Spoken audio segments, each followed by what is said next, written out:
Всем доброго времени суток. Это мой второй ТТРД. Конструкция получилась увесистая. 432 грамма суммарно вместе с соплом и топливом. Шашка. Значит, шашка по размерам 80 мм, диаметр 50 мм. И внутренний канал получился на всю длину 8 мм толщиной. Взвесить топливо не получилось, так как оно заливалось внутрь гильзы. Но примерно за минусом масс это где-то 270 грамм. Дальше стыки. Стыки постоянно прогорали, если их делать конус к гильзе. Поэтому я решил утопить примерно на сантиметр гильзу внутрь. Так, я думаю, проблема с прогарами решится. И как бы будет получше. Дальше сопла. Значит, сопла сделал в этот раз чуть по-другому. Никакой шпатлевки. Залили эбоксидкой штуцер. Вот такой вот.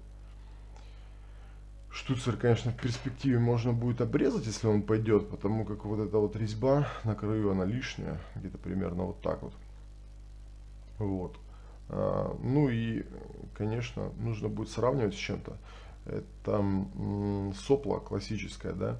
Пока, мне кажется, с учетом бешеного прогара на шпатлевке, это не самое лучшее решение. Хотя сравнивать нужно будет, то есть следующий ТТРД можно будет сделать с таким вот, ну, с такими же параметрами, только с классическим соплом.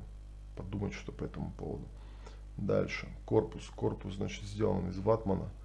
6 слоев, склейка с силикатным клеем. Внутри тоже промазано хорошо. Посмотрим, как это вообще повлияет.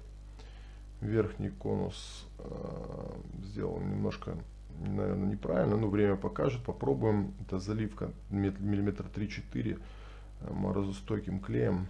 Думаю, будет держать. Посмотрим. Значит, стенд электроники нет, поэтому будем на механике.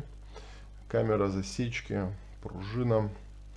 В общем, результаты испытаний смотрим в следующем видео.